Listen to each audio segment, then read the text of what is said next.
제41회 전국 사생활 지도자 연수회 오늘 강연을 시작하겠습니다. 제목은 붓다의 깨달음과 번뇌의 소멸입니다. 이번 2박 3일 전체 주제가 명상이라서 명상 중에 하나가 불교 명상이니까 도대체 붓다가 무엇을 깨달았는가, 그리고 그것을 우리가 지금 어떻게 응용할 수 있을까 하는 그 점에 초점을 맞춰서 말씀을 드리겠습니다. 오늘 특히 중요한 부분은 복잡한 불교 이론은 다 떼고 붓다의 오리지널 사운드 트랙, 정말 그분 말씀을 중점으로 해서 간략하게 해서 말씀을 드리겠습니다. 자, 강의 목표는 오늘 강의를 마치면 세 가지를 이해하게 됩니다. 첫째, 붓다는 무엇을 깨달았는가? 붓다의 깨달음을 한마디로 말해서 중도라고 그래요. 제가 오늘 새벽에 KTX 타고 저는 왔거든요. 그래서 조금 시간이 일찍 왔어요. 그래서 시간이 조금 여유가 있어서 지금 K호텔 건너편에 황룡원이라고, 황룡사 목탑, 구청 목탑을 재놓은 곳이 있잖아요. 저길 잠깐 들렸었어요. 그러니까 저게 2016년, 10년 전에 생겼는데, 그때 동국제강에서 만들었거든요. 그래서 그때 회장님께서 그 프로그램을 상의하고 싶다고 해서 제가 초대받아서 초창기에 온 적이 있습니다. 근데 저기 그 목탑, 구청 목탑 이름이 중도탑이에요. 그러니까 하여튼 붓다가 무엇을 깨달았는가 딱 한마디로 중도. 그 중도의 내용은 두 가지의 중도예요. 하나는 무아예요. 하나는 무아, 하나는 연기예요. 그래서 무아와 연기의 중도를 깨달았다, 이 말씀을 오늘 드리겠습니다. 그리고 두 번째, 번뇌는 어떻게 생겨나는가? 번뇌는 우리한테서 살아있는 동안에 일어나는 생각, 감정, 그리고 몸의 통증, 이런 현상들이 있잖아요. 근데 그것을 잡으면 번뇌가 돼요. 그러니까 일어난 것을 잡지 않고 보내면 아무런 나에게 영향을 끼치지 않는데, 생각, 감정, 이런 것들을 일어났을 때 깨어서 보고 보내면 나랑 상관없는데, 그거를 잡으면 나의 번뇌가 되어버려요. 그러니까 생각, 감정이 객관적인 것이었다가 내가 그것을 잡으면 그것이 나의 생각, 감정이 되어서 이것이 번뇌가 됩니다. 그래서 번뇌가 괴로움이잖아요. 그러니까 오늘 그 점을 또 중점적으로 말씀을 드리겠습니다. 어떻게 하면 되는가? 셋째, 명상은 어떻게 번뇌를 소멸시키는가? 그래서 여러분, 번뇌를 소멸시키는 명상을 여러분이 쉽게 터득하면 참 좋겠지요, 그죠? 그래서 2박 3일 이번에 연수하실 때 간단하게 불교를 압축해서 말씀을 드리려고 하거든요. 자, 붓다가 깨닫고 일주일간 깨달은 그 자리에서 그 부다가야의 보리수 나무 아래에 움직이지 않고 7일간 계속 음미했어요. 당신의 깨달음을. 그 깨달음의 내용을, 그러니까 7일간 음미하고 또 장소를 옮겨서 또 7일간 하고 77, 49일 동안에 계속 음미한 내용을 불교에서는 법이라고 해요. 그리고 그것을 사성제라고, 이제 불교 용어인데, 그 사성제, 네 가지 성스러운 진리, 그것은 고집멸도라고 해서 고통과 고통의 원인과 고통의 소멸과 고통이 소멸하는 길.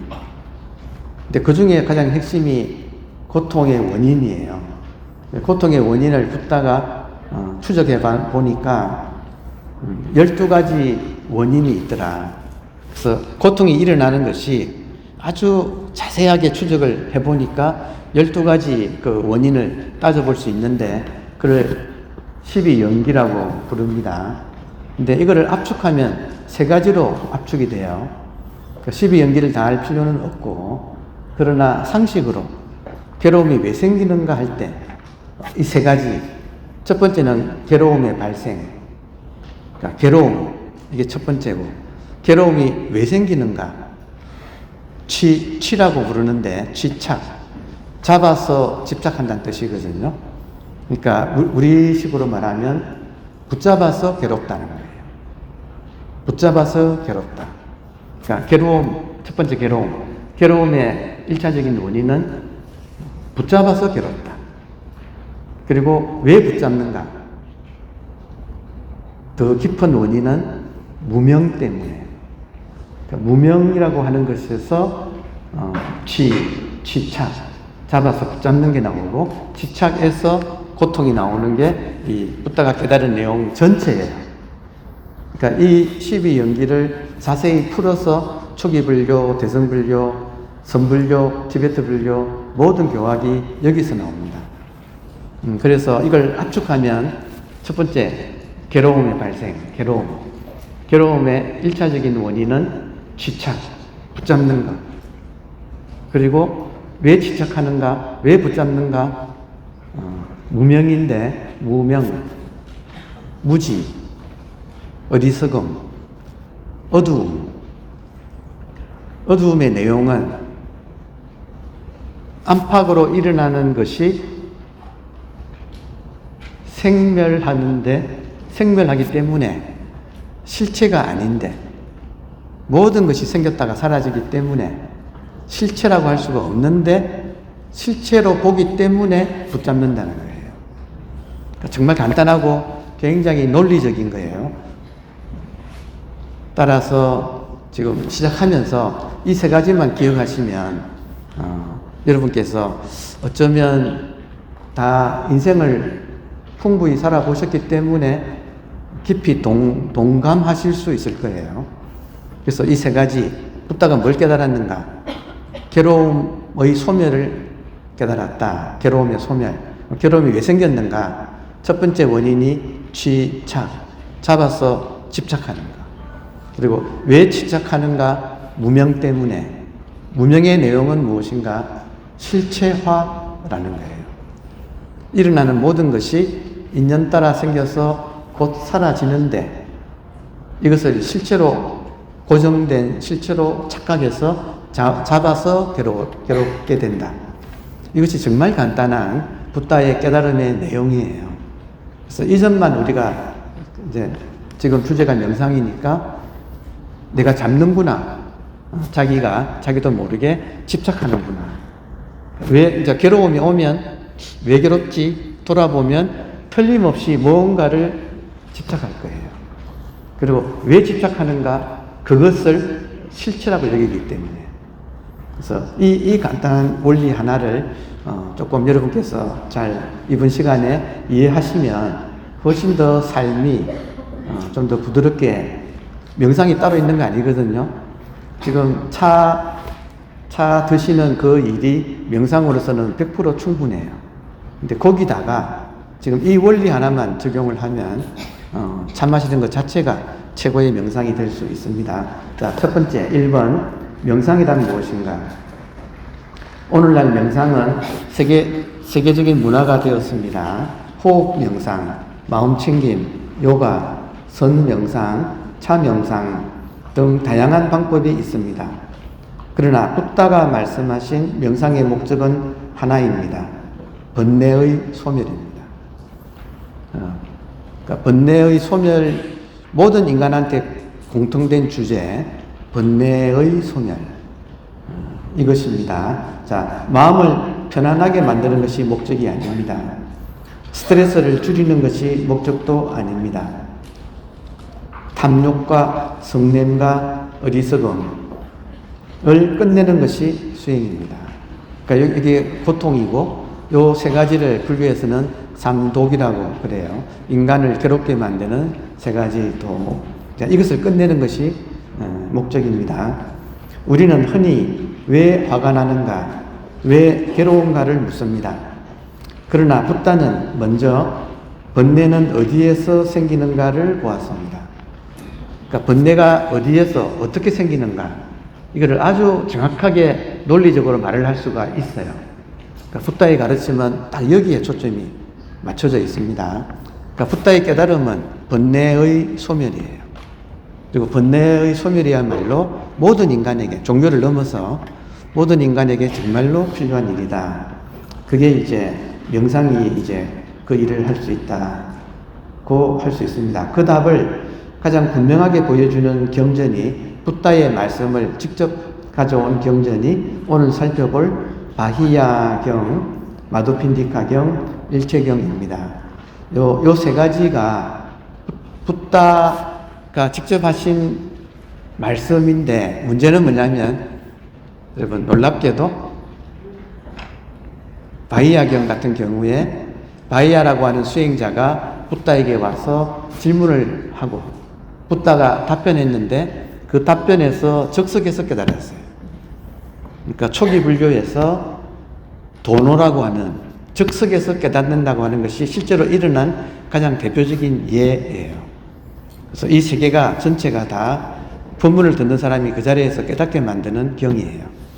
그러니까 요 세 개가 짧아서 제가 오늘 소개를 드리려고 합니다. 자, 2번. 붓다는 무엇을 깨달았는가? 붓다가 깨달은 것은 어떤 신비한 세계가 아닙니다. 우리가 보고, 듣고, 느끼고, 생각하는, 우리가 지금 하고 있는 바로 이 자리에서 괴로움이 어떻게 만들어지는가를 완전히 보았던 것입니다. 괴로움이 어떻게 만들어지는가? 다시 한번 복습할게요. 괴로움은 왜 생기는가? 붙잡아서 생겨요. 진짜 간단해요.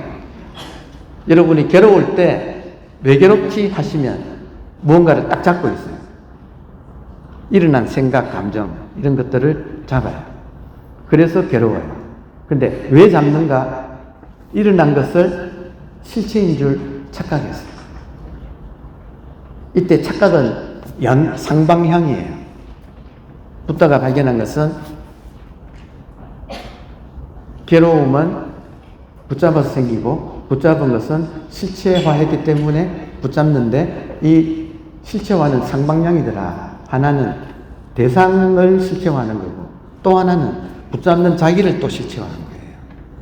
그래서 대상과 객관과 주관을 실체화한 것이, 이것이 근본적인 착각, 이걸 무명이라고 합니다.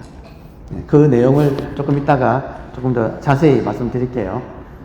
지금 제가 앞에서 한눈에 여러분 다 뵙는데 집중도가 너무 좋네요. 지금 너무 열심히 정말 쫑긋해서 또 손에 다 또 필기하시고 하시면서 정말 잘 듣고 계세요. 오늘 정말 여러분한테 도움 되었으면 좋겠어요. 제가 평생 공부한 결론이거든요. 네. 자, 보겠습니다. 괴로움이 만들어지는 것은 세 가지. 괴로움은 왜 생기는가? 자, 붙잡아서. 전문 용어로는 취착. 붙잡았어. 그리고 왜 붙잡는가? 실체인 줄 알고. 이걸 무명이라고 하고, 무명은 대상과 주관, 붙잡는 자와 붙잡는 대상, 둘 다 실체화하고 있어요. 그래서 붙잡는 거예요. 실체가 아니라면 우리가 잡을 이유가 없어요. 근데 우리는 자기도 모르게 실체화하고 살고 있어요. 근데 그 점을 한번 돌아보는 것이 명상입니다. 자, 그리고 그 과정이 멈추면 번뇌도 끝난다는 것을 깨달았습니다. 그러니까 괴로움이 사라지려면 안 붙잡으면 돼요. 근데 자기도 모르게 붙잡아요. 그러면 안 붙잡으려면 어떻게 하면 되는가? 나도 실체가 아니고 대상도 실체가 아니라는 것을 알아채면 돼요. 이게 괴로움의 완전한 소멸이에요. 그래서 요 점을 이제 어렵지 않아요. 그래서 오늘 하여튼 말씀을 드려보겠습니다. 자, 오늘 소개하는 세 경전은 그 깨달음을 세 방향에서 설명합니다. 바이아경은 깨달음의 모습, 깨달음의 사례예요. 깨달을 때 무엇을 어떻게 깨닫는가? 정말 바이아라고 하는 사람이 정말 확실하게 깨닫거든요. 근데 그 내용을 자세히 오늘 소개를 하겠습니다. 그리고 마두핀디카 경은 번뇌가 만들어지는 과정. 이것도 제가 할 텐데, 여러분 이미 조금이라도 불교 상식이 있으면 반야신경의 첫머리에 관자재 보살이 행심 반야바라 밀다시 할 때 조견, 오온, 개공 하잖아요. 거의 다 상식적으로 알고 계시잖아요. 그게 다예요, 다. 그러니까 이미 알고 계세요. 근데 그 내용만 조금만 더 깊이 보면 돼요. 그러니까 비추어 보았다. 오온이 모두 공한 것을. 그리고 오온의 내용은 많은 분들이 또 외우시는 게 색, 수, 상, 행, 식. 색, 수, 상, 행, 식이 번뇌가 만들어지는 과정이에요. 그래서 간단하게 말씀드릴게요. 색은 물체예요. 그럼 우리가 물체를 보면 접촉이 일어나잖아요. 그러면 자동적으로 제일 먼저 생기는 것이, 그러니까 여러분이 지금 저를 보시죠? 예, 대부분이 저를 오늘 처음 보셨는데, 이 강사를 처음 보시면서 여러분이 저를 접촉한 물체를 접촉하는 순간 제일 먼저 생기는 게 느낌이에요. 느낌의 내용은 마음에 들거나 마음에 안 들거나 그저 그렇거나 이 세 가지 중에 하나일 거예요. 그러니까 좋다, 싫다, 그저 그렇다. 이게 수라고 하는 느낌의 내용이에요. 그리고 상은 남자구나, 나이는 되게 몇 살쯤 되겠구나, 또 뭐 모양을 보니까 이런 식이겠구나 하고 여러분이 인식하시죠. 저를 보고 처음에 느낌이 일어나고 그 다음에는 남자구나 하는 인식이 생겨요. 인식 혹은 지각이라고도 부르고 또 다른 말로는 분별이라고도 불러요. 말하자면 하나의 이미지를 딱 잡으세요.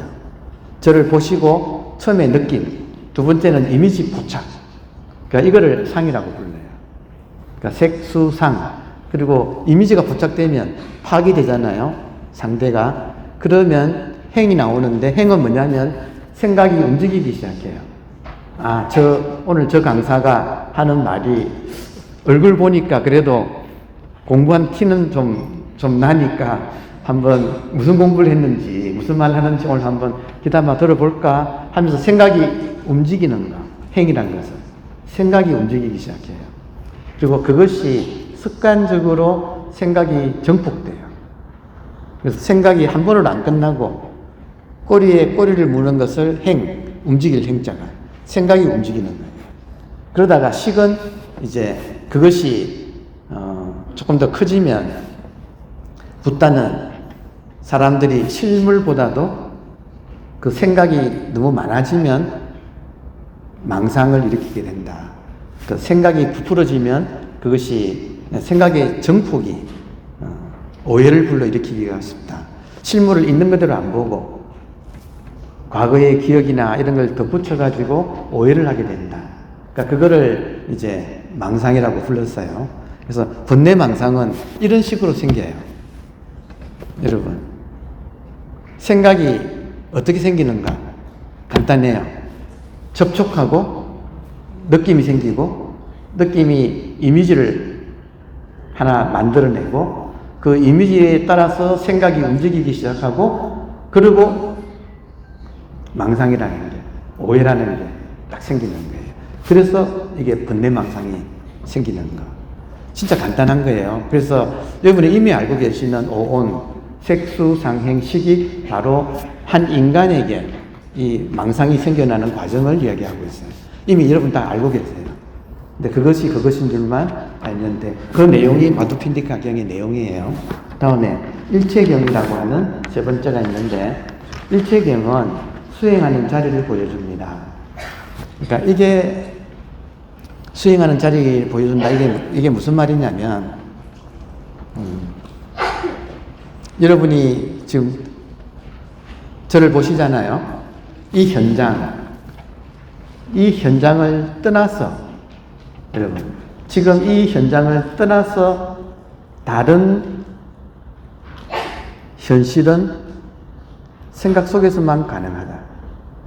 지금 잠깐 음미해 보세요. 지금 보고 듣고 우리가 함께 이렇게 나누고 있는 이 현장을 떠나서 어떤 세계를 상정하면 그것은 상상 속에서만 가능하기 때문에 실체가 아니다는 거예요. 그래서 명상은 어디서 해야 하는가? 지금 여기의 현장에서. 그래서 여기를 떠나서 뭘 하게 되면 그것은 바로 망상이 되어버립니다. 이게 지금 일체경의 내용이에요. 조금 더 자세한 거는 조금 이따 다시 또 더 깊이 말씀을 드리겠습니다. 자, 3번 바이야경.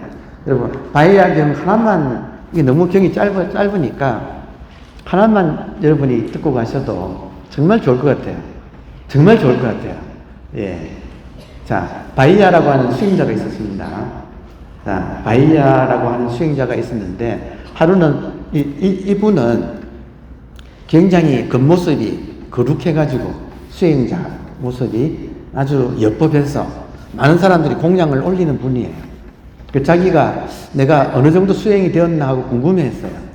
그랬더니, 이제, 설화적인 이야기지만, 과거 같은 수행의 도반이었던 천신이 그 마음을 보고, 다가와서, 바이야여, 그대는 아직 깨달음에 이르지 못했다. 그러니까 이 바이야가 그 천신에게, 그러면 내가 깨달으려면 지금 이 땅에서 누가 깨달은 사람입니까? 그 사람을 내가 만나면 나의 모자란 공부를 할 수 있겠다고 생각을 해서, 누가 지금 이 순간 아라한입니까? 라고 질문을 했어요. 그러니까 천신의 답이 지금 저기 기원정사라고 들어보셨죠? 그죠? 사위성이라고 있거든요. 인도 중부에 붓다가 거기 계셨어요. 금강경을 설한 곳이거든요. 그러니까 그 사위성에 지금 붓다가 계신데, 그분이 지금 현재 이 땅에서는 깨달은 분이다. 그러니까 그 말을 듣고 바로 일어서서 찾아갔어요. 그래서 바이야가 꽤 먼 거리에서 바닷가에 살던 사람인데, 인도 중부 내륙 깊숙이 있는 곳으로 이렇게 여행을 떠나서, 그래서 가서 바이야는 급한 거예요. 뭔가 느낀 것 같아요. 자기 운명이 급하다는 걸. 그래서 사위성에서 마침 탁발하고 있는 붓다를 만났어요. 붓다에게 진리가 무엇입니까? 라고 바로 그 자리에서 질문을 했어요. 그러니까 붓다가 내가 지금 탁발 중이니까 지금 여기서 15분밖에 안 떨어진 기원정사에 가서 기다리면 내가 탁발 끝나고 가서 이야기를 또 해주겠다. 거기 가서 기다려라. 그랬는데 바이야가 아닙니다. 저는 못 기다리겠습니다. 지금 바로 말씀을 드려야겠습니다. 그러면서 정말로 급박한 심정에서, 아주 절실한 심정에서 붓다에게 진리가 무엇입니까? 질문을 했어요. 그래서 붓다가 탁발 도중에 서서 그 바이야에게 아주 짧은 말씀을 들려줍니다. 근데 놀랍게도 바이야가 그 말씀에서, 그 자리에서 즉시 깨달아요. 이것이 그대로 경에 정확하게 기록이 되어 있어요. 여러분, 요즘 너무 좋아서 바이야경 검색하면 바로 나오죠. 예, 그 본문은 한번 나중에 천천히 읽어보세요. 근데 내용은 아주 간단해요. 붓다가 뭐라고 했냐면, 여러분, 보이는 데는 보이는 것만 있다. 지금 여러분 저 보시죠. 지금 보이는 이 현장에 보이는 것만 있다. 근데 그것을 잡으면 나가 생긴다. 따라서 정말로 보이는데 보이는 것만 있고 잡지 않으면 나는 없다. 그 자리에 나는 없다. 나가 없으면 괴로움 없다. 진짜 간단한 거예요. 지금 보이는 데는 보이는 것만 있다. 근데 이걸 잡지 말라. 근데 잡는 순간 나가 생긴다. 나가 생기면 괴로움이 생긴다. 그러니까 이 짧은, 지금 얼마나 짧아요, 그죠? 이걸 듣고 바이야가 그 자리에서 깨달아요. 그러니까 명상을 복잡하게 길게 할 수도 있지만 짧은 명상도 있는 거예요. 짧은 명상은 정말 진리를 딱 듣고 즉석에서 딱 알아채는 또 우리 능력이 있거든요. 그러니까 눈에 보이는 것밖에 없다는 거예요. 근데 이거를 잡으면 나가 생긴다. 잡지 않으면 나가 안 생긴다는 거예요. 나가 안 생기면 괴로움 받을 자가 없는 거예요. 그러니까 정말 간단한데 이 한마디를, 그러나 바이야는 너무 절실해가지고 이 말을 진짜 말하자면 탁발하고 있는 부처님 바지가랑이를 잡고 그 자리에서 말해달라고 해서 부처님 길게 이야기할 수도 없었어요, 상황이. 근데 이 짧게 이야기했는데 이 사람이 알아들었어. 근데 그 자리에서 알아듣고 돌아가는 길에 그 암소가 송아지 새끼 때문에 이렇게 신경이 날카로워진 암소가 무슨 일로 이렇게 날뛰게 되었는데 거기 부닥쳐서 그 자리에서 죽어요. 붓다 만난 지 얼마 안 돼가지고. 그래서 이제 붓다가 그 소식을 듣고 제자를 보내가지고 화장을 잘 치렀어요. 그리고 제자들은 모르잖아요. 그 바이야가 어떤 사람인지를. 그래서 바이야가 어떤 사람입니까? 하고 물었어요. 그랬더니 붓다가 바이야는 이미 열반에 들은 사람입니다. 열반의 경지를 터득한 사람입니다. 그리고 바이야는 나의 짧은 법문에 유일하게 지금까지 토를 달지 않은 사람입니다. 듣자마자 딱 알아차리고 그 자리에서 딱 간 거예요. 다른 제자들은 자꾸 꼬치꼬치 무슨 말입니까? 무슨 말입니까? 또 이렇게 말을 덧붙이는데 바이야는 그 자리에서 딱 알아듣고 거기서 끝장을 본 사람. 이게 지금 초기 불교에서 나오는 도노의 아주 중요한 예시예요. 자, 한번 보겠습니다. 바이야는 붓다를 찾아와 말합니다. 지금 바로 가르쳐 주십시오. 그래서 탁발하시던 붓다가 아주 짧게 말했습니다. 자, 보는 것에는 다만 보이는 것만 있다. 들리는 것에는 다만 들리는 것만 있다. 감각되는 것에는 다만 감각되는 것만 있다. 인식되는 것에는 다만 인식되는 것만 있어야 한다. 있어야 한다 이 말은 잡지 말라. 지금 보고 듣고 감각, 느끼고 아는 거, 보고 듣고 느끼고 아는 거가 지금 벌어지고 있지요. 벌어지고 있지요. 예, 그것밖에 없다는 거예요. 근데 그걸 잡으면 나가 생기고, 나가 생기면 고통이 생긴다. 그러니까 여러분 차 마실 때 차만 마시면 나 없어요. 이거 너무 간단하지만 그래도 여러분들은 지금 수십 년 차를 드신 분이니까 솔직하게 이야기할게요. 다도에 특별한 뜻이 있는가? 다도의 진짜 뜻은 차만 마시는 거.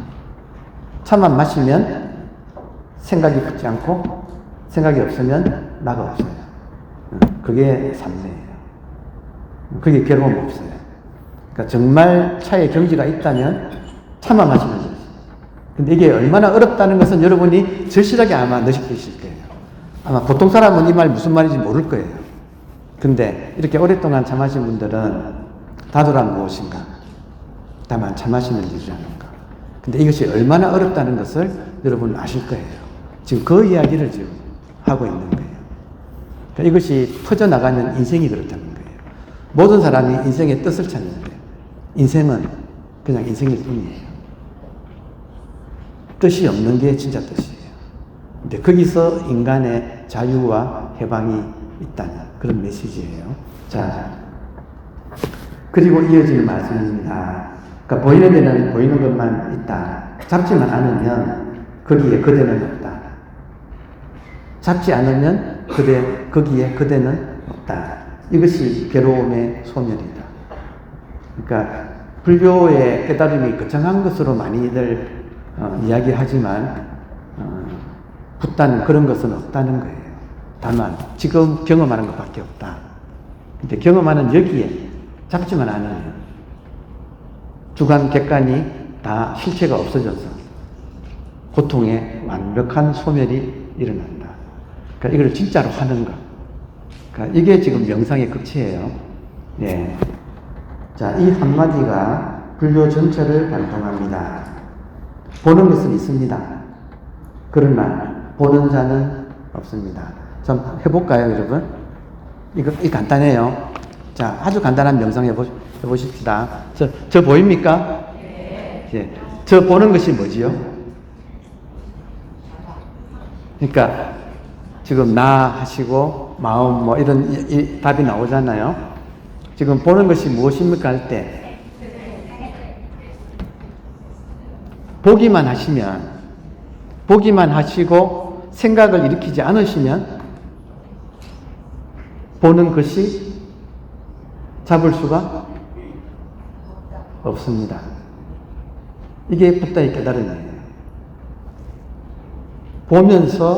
보면서 보기만 하면 거기에 생각이 붙지 않고 생각이 붙지 않으면 나는 없어요. 나는 생각으로 만들어지는 거예요. 지금 나, 마음, 이런 이야기들이 생각을 일으켜야만 나오는 말들이에요. 근데 보기만 하면 생각은 안 일어나요. 생각이 안 일어나면 나도 없고 마음도 없고 전부 이런 것이 없어요. 근데 보기는 봐요. 근데 보는 자는 없어요. 이게 붓다가 깨달은 무아라는 거예요. 그러니까 이거를 응용한 것이 화두라고 하는 거예요. 지금 보면서 보는 것이 무엇인가. 이게 이 먹고라고 하는 화두거든요. 근데 이 화두가, 이 먹고가 어떤 참나 혹은 어떤 경지를 깨닫는 게 아니고 끝내 이것이라고 붙잡을 것이 없다는 것을 확인하는 작업이 화두라고 하는 작업이에요. 그래서 지금 화두 이런 것은 붓다의 가르침을 아주 철저하게 꿰뚫는 그런 거예요. 자, 보는 것은 있습니다. 그러나 보는 자는 없습니다. 여러분이 만약에 보는 자가 있다고 한다면 생각이에요. 생각이 없으면 보는 자는 없어요. 그래서 생각이 없는 쪽으로 한 번이라도 마음이 딱 이렇게 집중이 되어서 확인이 되면 무엇라는 사실을 알게 됩니다. 듣는 것은 있습니다. 그러나 듣는 자는 없습니다. 여러분 지금 간단하게 어렵게 생각할 것 없이 제 소리 들리죠? 듣는 자가 있다면 어디 있을까요? 자, 듣는 자가 있다면 몸 속에 있을까요? 몸 아니면 있을 때가 어디 있어요? 여러분, 듣는 자가, 이게 지금 우리들의 무명이라고 하는 착각이에요. 소리가 들리면 소리 듣는 자가 있을 거라고 하는 막연한 추측을 가지고 살아오는 거예요. 그래서 내가 있다고 생각을 하는 거예요. 근데 확인해 보면 그 나를 찾을 수가 없어요. 그러니까 이게 참 짧지만 비밀이에요. 지금 약간 그렇죠? 예. 근데 짧아요. 간단해요. 정말 맑게 알아들으면 돼. 소리 들으면서 소리 듣는 자를 한번 찾아보는데 있다면 어디 있을까? 귀에 있을까? 귀가 듣는 건 아니죠. 방금 죽은 사람이라면 귀는 멀쩡한데 그 귀가 듣는 건 아니잖아요. 그러니까 소리는 들리는데 듣는 자가 있다면 어디 있을까? 있을 데가 없어요. 그러니까 붓다가 깨달은 것은 없다는 걸 깨달은 거예요. 근데 일반인들은 보면 보는 나가 있다고 생각하고 소리 들으면 듣는 나가 있다고 생각하고 그것이 사실이 아니다라는 것을 일러주는 게 이제 붓다의 인류에 대한 공헌 같아요. 근데 그게 나가 없으면 괴로움 없어요. 아주 간단해요, 여러분. 나가 없으면 괴로움 없어요. 모든 괴로움은 나 때문에 생겨요. 그러니까 이 간단한 것을 한번 우리가 돌아보는 그런 시간입니다. 다음에 붓다가 깨달은 것은 세계의 거창한 본질이 아니라 어떤 거창한 세계의 본질 이런 거 없다. 그게 아니라 나라는 실체가 없다는 사실입니다. 나가 없으면 괴로움 받을 자도 없습니다. 이렇게 고통은 소멸됩니다. 그래서 실제로 명상을 해보면요. 실제로 명상을 해보면 생각, 감정이 올라오잖아요. 여러분, 생각, 감정 올라온다는 걸 인정하시겠습니까? 예. 그 생각, 감정이 올라올 때 이것을 잡지 않고 그냥 보내면 여러분, 심리학자들이 그 생각이 머무는 시간이 심리학자들이 연구를 했대요. 그러니까 9초래요. 한 생각이 올라왔을 때 그 생각이 내한테 머무는 시간이 평균 인간한테는 9초래요. 만약에 그 9초 동안에 그 생각을 상관하지 않는다면, 그러니까 잡지 않는다 이 말은 상관하지 않는다 할 말하고 같은 말이에요. 생각은 일어났지만 그거를 내가 상관하지 않고 9초만 견디면 사라져요. 근데 사라지고 난 뒤에 평온함이 있어요. 그걸 한 번이라도 맛보면 그 효능이 정말 크거든요. 여러분 앞에서 제가 이야기 끝에 제가 지금 몇 년 된지는 모르겠지만 제가 하여튼 자인연합회 같은 건물 7층에 있는 그 인연으로 어느새 저도 차를 좋아하게 되어가지고 그냥 나름대로 약간 복잡한 행다법을 배워서 매일 아침 차를 마셔 오고 있거든요. 근데 그것이 쌓이니까 차를 마시면서 생각 없이 마시는 훈련을 제가 참선의 한 모습으로 말하자면 차를 꾸준하게 마시고 있거든요. 근데 그것이 쌓이니까 세월이 쌓이니까 한번 시작하고 끝날 때까지 그냥 쭉 가는 그것이 훈련이 되는 그런 걸 제가 느껴요. 그러니까 한 번이라도 차 마시면서 생각 없이 마시는 행동은 다 일어나고 있는데 생각은 없는 그 상태에서 여러분 무슨 말인가 아시죠? 그 느낌을 그 맛을 보면 그 다음부터는 인간이 굉장히 깊어져요. 그러니까 정말 차 마시는 일은 중요해요. 그러니까 저처럼 화두 참선한다고 다리 꼭 앉지 말고 여러분처럼 편안하게 뭐 좌식이든 입식이든 앉으셔서 혼자든 가까운 분들이든 정말 이 차 마시면서 순간적으로 대화가 끊어지고 생각은 끊어졌지만 차의 향은 완벽하게 살아있는 그 시간을 맛보는 것. 그게 인간이 느낄 수 있는 가장 아름다운 순간이에요. 그리고 그때 인간은 자라요. 그러니까 인간의 성숙은 그때 일어나요. 한번 나를 벗어나 보는 거예요. 그러니까 모든 인간의 성숙은 한번 나로부터 벗어나는 거예요. 근데 그게 가장 좋은 방법이 현재까지 제가 발견하는 것은 차 마시는 거예요. 그러니까 오직 차 마시는 거예요. 목적을 두지 말고 의미를 두지 말고 차 마시는 일에 다만 딱 하는 거. 그러니까 그 얘기를 제가 지금 말씀드립니다. 그러니까 여러분이 지금 명상의 주제로 말씀을 듣고 계시지만 이미 명상을 하고 계시고 이미 그 맛을 아실 거예요. 그러니까 그거. 그래서 저는 한 번씩 그 버스나 지하철 기다릴 때 머릿속으로 차를 해봐요. 그 행달을 해봐요. 그러면 그 시간이 5분이건 되게 한 3분에서 5분 정도 기다리게 되더라고요. 그때 정확하게 행달을 하고 있으면 완전히 시공이 끊어지는 체험을 하거든요.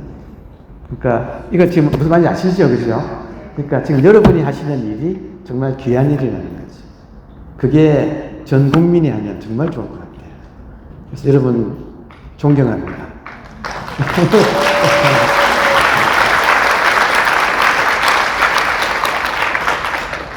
자, 넘어가겠습니다. 4번 마두핀디카경. 번뇌는 어떻게 만들어지는가? 이제 붓다는 번뇌의 발생 과정을 설명합니다. 눈과 색이 만나면 안식, 눈을 통해서 알아지는 것. 그러니까 사실 지금 여러분이 저를 보시잖아요. 그러면 여러분 눈이 이미 해석한 모양을 보고 계세요. 그러니까 여러분 눈하고 물질이 만나서 안과 색이 만나서 안식이 생기는데 자동으로 생겨요. 근데 이 안식을 보고 계세요. 그러니까 물질 덩어리를 보시는 게 아니고 이미 여러분이 해석한 모양을 보고 계세요. 그걸 이제 안식이라고 불러요. 이 안식이라는 말이 간단하지만 여기에도 비밀이 숨어 있는데 여러분 지금 저 보시죠? 제 모습에 100% 객관이 제가 아니고 제 모습에 이미 여러분의 주관이 이미 저를 해석해서 보고 계시기 때문에 저는 저가 아니고 여러분이 50%는 여러분이 이렇게 개입하고 있는 저예요. 지금 이 말 이해되세요? 근데 저만 그래요? 삼라만상이 다 그래요? 그죠? 그러니까 삼라만상 속에 이미 주관과 객관이 만나 있어요. 맞아요? 거기서 주객을 분리할 수가 없어요. 그러니까 지금 요 간단한 말 속에 이미 주관 객관이 하나 된 둘이 아닌 세계, 둘이 아닌 세계를 중도처럼 중도라고 부르거든요. 그래서 이미 사상 삼라만상은 중도 자체로 존재해요. 주관 객관이 만나가지고 나뉠 수 없이 하나 되어서 존재해요.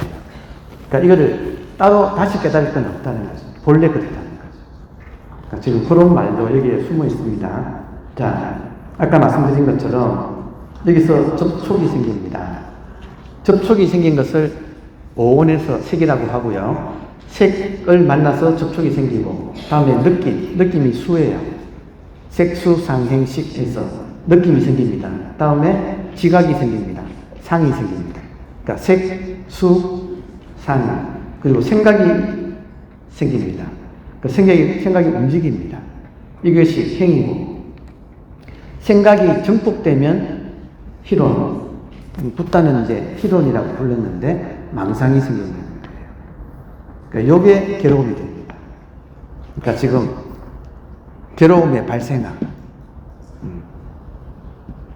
접촉하면 느낌이 생기고 지각이 생기고 그리고 생각이 움직이기 시작하고 그러면 그 생각으로 뭔가 망상을 자아낸다. 그게 번뇌망상이다. 그러니까 이게 지금 괴로움의 발생학이에요. 이것도 아주 짧게 말씀하신 거예요. 자,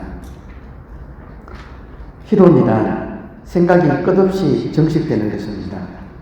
생각이 정식된다는 것을 여러분 정도 연세가 있으시면 이 괴로움을 느껴보셨지요?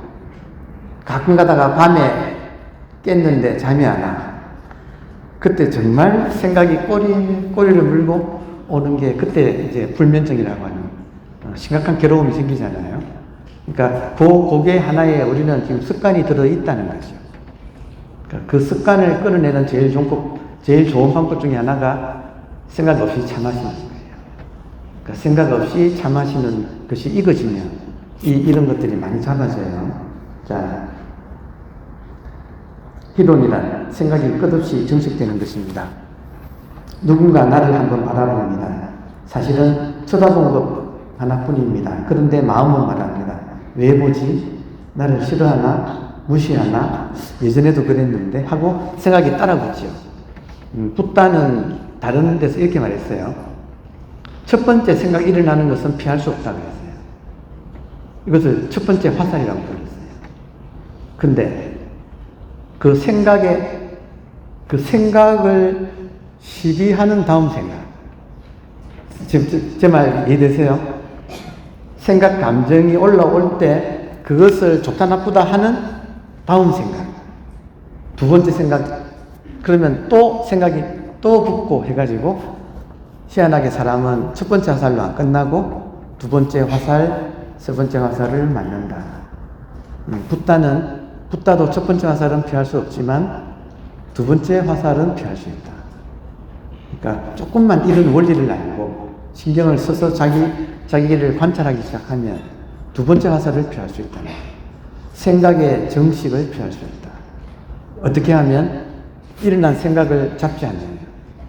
그러니까 오늘 전체 제가 드리는 말씀에 마지막 한 단어가 있다면 일어나는 생각, 감정을 잡지 마세요. 이거 하나예요. 이거 잘 안 돼요. 훈련해야 돼요. 따로 훈련할 거 없어요. 차 드시면 돼요. 차 드시면서 생각이 일어나잖아요. 그 생각 따라가면 엉망되죠. 손님 와 있는데 한 생각 따라가면 벌써 물 솟고 난리 나잖아요.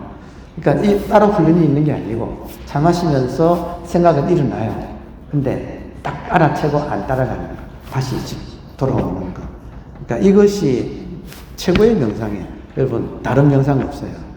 이미 여러분 하고 계시는 것이 그 최고의 명상인데 제가 왜 그런가 하는 원리를 말씀드리고 있는 중이에요. 다음에 몇 초 사이에 수십 개, 수백 개의 생각이 생겨납니다.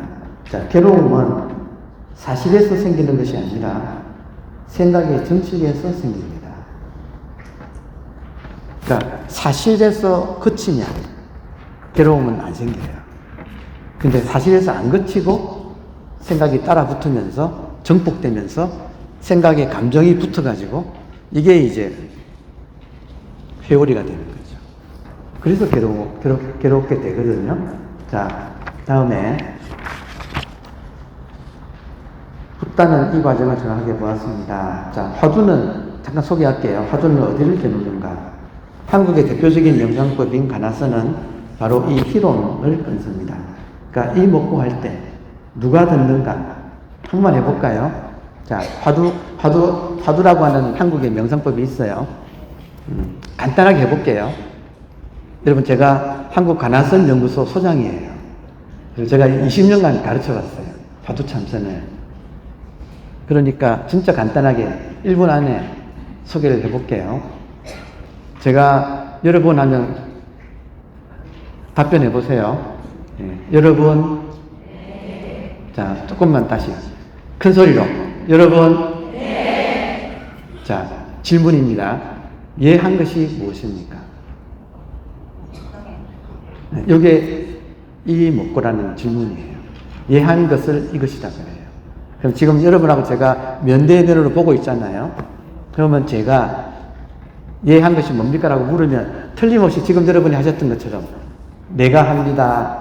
뭐 부르니까 합니다. 뭐 이렇게 답을 마음이 합니다. 이렇게 답을 할 거예요. 근데 제가 그러면 뭐라고 하느냐면 그러면 생각하지 않을 때는 뭐라고 할 것입니까? 지금 이 예하는 것을 지금 생각으로 답변하고 계시는데 생각하지 않을 때는 뭐라고 답변하시겠습니까? 하면 처음에 눈동자가 싹 돌아가요. 생각하면 눈동자 돌아가요. 그래서 눈동자 돌리지 마세요. 그러면 생각을 안 하면 답할 수가 없어지죠. 그럼 그 상태가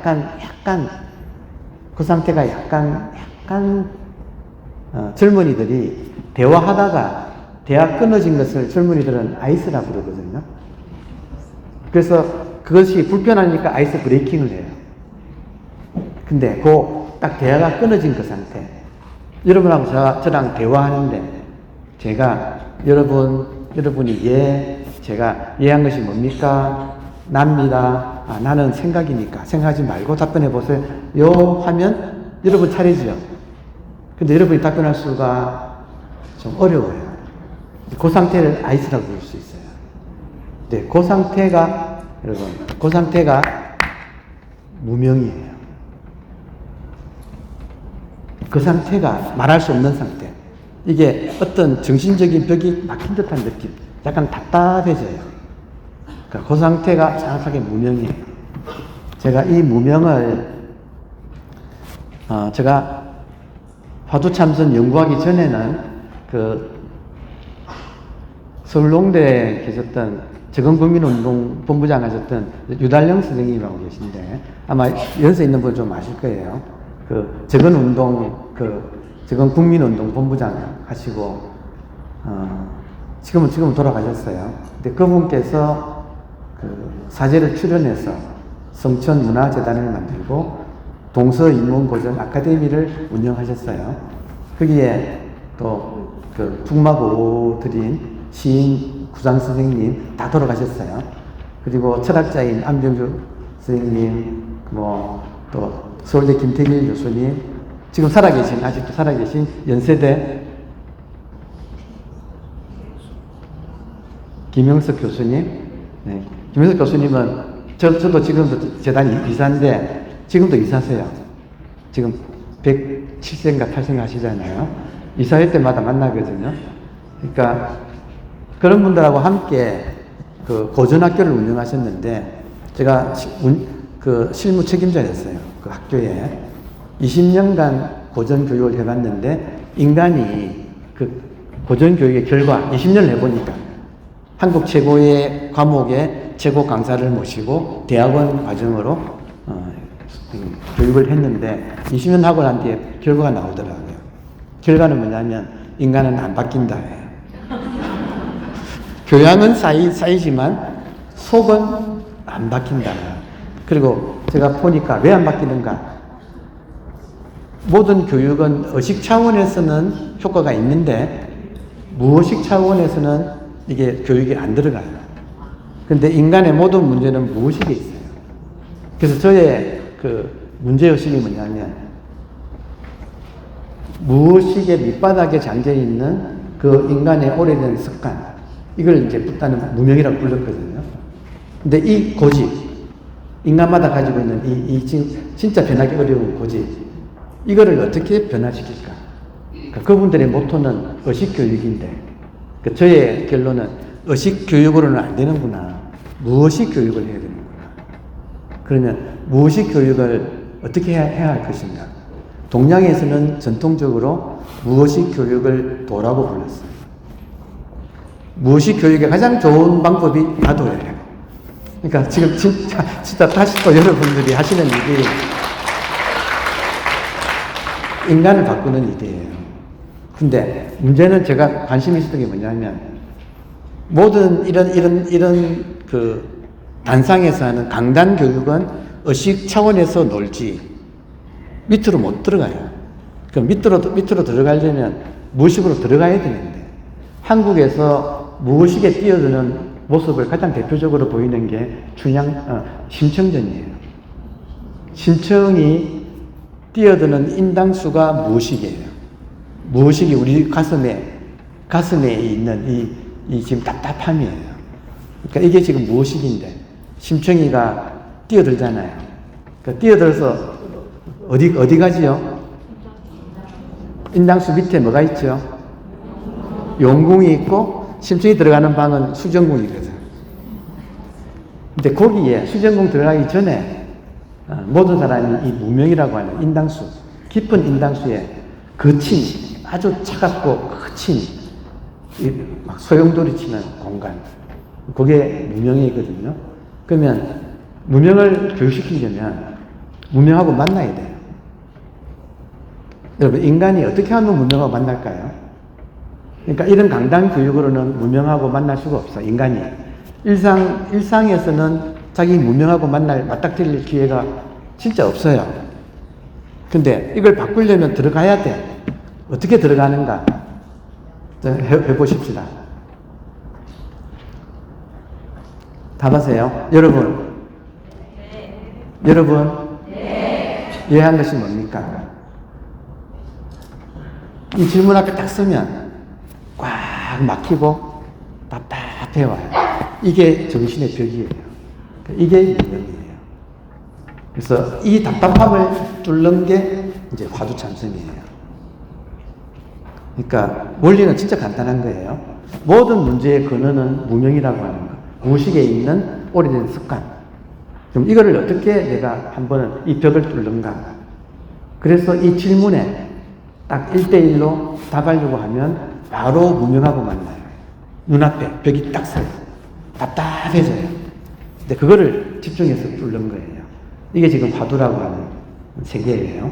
근데 제가 해보니까 일반인들은 화두 참선보다 다도하는 게 훨씬 더 쉽고 효과는 같아요. 세월은 조금 더 필요하지만 이거 뚫는 거기 때문에 좀 시간적으로 좀 단기 일이지만 그보다는 보통 사람들은 다도를 충실하게 해가는 것이 결국엔 자기 무의식을 닦는 제일 좋은 방법입니다. 자, 그래서 차원 영상은 그 이야기를 제가 한 거예요. 시간이 없어서 지금부터 한 10분 남았네요. 결론으로 바로 들어가겠습니다. 잠깐 뛰어넘어서 결론. 오늘 우리는 세 편의 경전을 함께 살펴보았습니다. 바이아경은 깨달음의 모습을 보여주었습니다. 마두핀디카경은 번뇌가 어떻게 만들어지는지. 자, 깨달음의 모습은 복습입니다. 복습. 깨달음은 무엇인가? 바이아가 단박에 깨달았어요. 깨달음은 무엇인가? 볼 때는 보는 것만 있다. 이걸 잡지 않으면 나가 일어나지 않는다. 나가 없으면 고통의 소멸이다. 이게 깨달음이에요. 이게 지금 첫 번째. 마두핀디카경은 오온. 어떻게 괴로움이 발생하는가? 색, 수, 상, 행, 식. 행이 생각의 정식, 식이 망상. 이렇게 괴로움이 발생한다. 이게 이제 두 번째고, 일체경은 수행의 자리가 어디인지 알려줍니다. 간단하게 설명드릴게요. 일체경은, 자, 붓다가 살았던 2500년 전에 인도에서, 그때 인도의 보편 종교는 브라만교예요. 그 브라만교의, 브라만교의 사제가 붓다의 이름을 듣고 찾아와요. 그래서 붓다에게 아주 중요한 질문을 던져요. 어떤 질문이냐면, 자, 지금도 인도인들은 이렇게 생각하고 있어요. 우리 브라만교에서는 일체가 무엇인가? 이 일체, 우리가 살고 있는 이 세계 전체, 일체가 무엇인가 할 때 답이 브라만이 일체다. 브라만이 신이잖아요. 인도의 제일 높은 신, 절대자. 일체는 브라만이 이렇게 나타난 것이다. 그래서 브라만, 내한테 온 브라만이 일체가 다 나타난 건데 나에게도 브라만이 나타난 모습이니까 내한테 온 브라만을 아트만이라고, 참나라고 해요. 지금도 그렇게 합니다. 인도에서는 전체 절대자가 브라만이고 내한테 온 브라만을 아트만이라고, 참나라고 불러요. 그래서 힌두교의 구원은 내가 아트만을 발견해서 아트만이 브라만하고 하나 되는 것. 브라만, 아트만, 범아, 인려가 힌두교의 구원의 방식이에요. 그래서 힌두교 그 브라만이 물어요, 붓다에게. 우리는 일체는 브라만이라고 합니다. 붓다께서는 무엇을 일체라고 합니까? 이게 아주 날카로운 단도직입적인 질문이었어요. 그래서 붓다가 거기에 뭐라고 답을 했느냐면, 지금 여러분 눈이 있죠? 그리고 여러분이 보시는 제가 색이지요? 이렇게 보는 감각기관하고 보여지는 대상, 듣는 귀하고 소리, 그리고 냄새 맡는 코하고 냄새, 혀하고 맛, 촉감하고 요거 피부하고 촉감, 그리고 마음하고 생각 감정. 여기에 지금 불교에서 기본적으로 말하는 안이비설신의 그 카운트파트로 색성, 향미, 촉법. 감각기관과 대상이잖아요. 이게 일체다는 거예요. 그러니까 지금 차이점이 우리가 경험되는 세상 외에 절대자가 있어서 그 절대자가 일체다. 그분만이 실체고 나타난 것은 관념이다 하는 게 힌두교의 지금 입장이에요. 요가 전체가 다. 근데 붓다의 깨달음은 그런 것이 없더라는 거예요. 붓다의 깨달음은 지금 보고 듣는 것밖에 없다는 거예요. 정말로 날카로워요.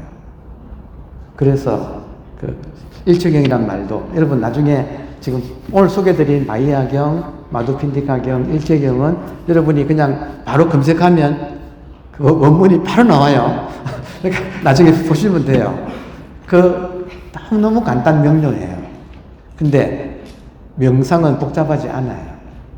지금 경험하는 것 외에는 없다. 이 말이 정말 자기한테 오면 복잡한 것이 다 떨어지고 아주 간단 명료한 것만 남아요. 거기는 괴로움이 없다는 거예요. 자, 오늘 지금 복습 다 했습니다. 이미 나머지 시간은 간단하게 지금 이제 복습합니다. 자, 세 경전은 서로 다른 이야기가 아니라 하나의 길입니다. 하고 이제 나오네요. 자, 마치면서 5분 남았거든요. 시간을 또 잘 지켜야 되니까. 벌써 지금 배꼽시계가 소식을 알려오고 있지요. 나머지 5분을 정리를 하면서 제 경험을 가지고 마무리 말씀을 드리겠습니다. 제가 현재 하고 있는 일은 한국가나선연구소 소장이고 인사동선언 선언장이에요. 인사동선언도 그 차인연학교 바로 옆 건물에 있어요. 그러니까 참 인사동에 있는데 저의 관심은 화두법이에요. 화두참선이에요. 이거를 제가 20년간 지금 하면서 연구해 오는데 일반인들이 좀 어려워요. 그래서 대중적인 방법이 뭐가 있을까 하고 제가 찾으면서 화두법이 대중적으로 가장 성공한 나라가 일본이에요. 그래서 일본에서는 화두 참선을 가지고 어떻게 대중화를 했을까 하고 봤더니 두 가지가 제 눈에 보였어요. 하나는 다도고, 다도는 처음부터 참선에서 나왔어요. 여러분 다 아시는, 조금 전에 하여튼 센리큐부터 지금 이 나오스케까지 이 완전히 다도 그 참선한 사람들 이 반드시 같이 했어요. 다도를. 그게 하나고, 또 하나는 교토의 정원이에요. 교토의 정원을 처음 갔을 때 제가 굉장히 좀 신비로운 경험을 했어요. 생각이 딱 끊어지는 거예요. 딱 들어가는 순간 그 공간이 제가 생각이 딱 끊어지는 체험을 했어요. 그래서 뭔가 있는 거예요. 그러니까 과연 교토의 기본 정원은, 특히 일본에만 있는 정원은 가레산서이라고 하는 고산수 돌정원이 있잖아요. 그러니까 그 돌정원이 왜 남았을까 하고 보면 100% 일본에도 화두 참선하는 종파가 임재종이거든요.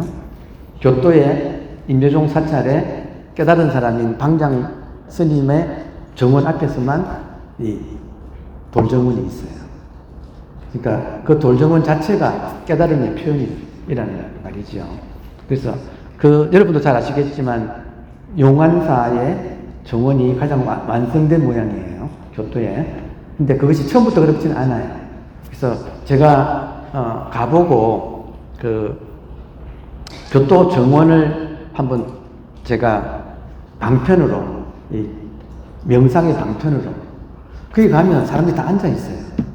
그걸 보면서 저절로 분위기가 다 깔아앉아 있고 저절로 명상하는 분위기가 돼요. 그런 공간, 자연적인 명상 공간을 제가 정원에서 발견하고, 그래서 그걸 좀 이제 연구하기 시작했어요. 제가 한 150개 봤어요.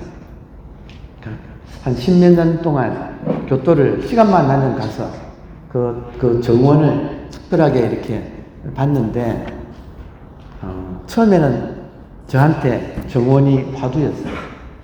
무슨 뜻일까? 왜 이렇게 만들었을까? 무슨 뜻일까? 왜 여기서는 생각이 끊어지는가? 그러니까 이런 점이 궁금해서 계속 이제 역사도 공부하고 처음 만든 사람, 또 어떤 배경에서 만들었고 어떻게 발전해왔고 하는 것이 또 어떻게 퍼져나갔고 응용은 어떻게 일어났고, 그러니까 이거를 제가 한 10수년간 연구하다가 올해 봄에 다시 갔어요. 올해 봄에 다시 가서 제가 잘 아는 대덕사라고 하는 그 절에 그 제가 좋아하는 정원이 있어서 다시 갔거든요. 그래서 딱 그 정원을 제가 여러 차례 갔는데 올 봄에 딱 들어서는 순간 제가 그토록 찾아봤던 의미, 도대체 무슨 뜻일까? 아마 여러분이 다도 하시면서 다도에 무슨 뜻이 있을까라고 정말 많이 공부하실 거예요. 그거랑 비슷해요. 저도 정원에 꽂혀가지고 그 정원에 무슨 뜻이 있을까 하고 정말 오랫동안 연구를 했는데 자료도 참 많이 모았어요. 그래서 했는데 올해 딱 봄에 가서 정원에 들어서는 순간 다 깨달음이 왔어요. 아무 뜻이 없구나. 아무 뜻이 없구나.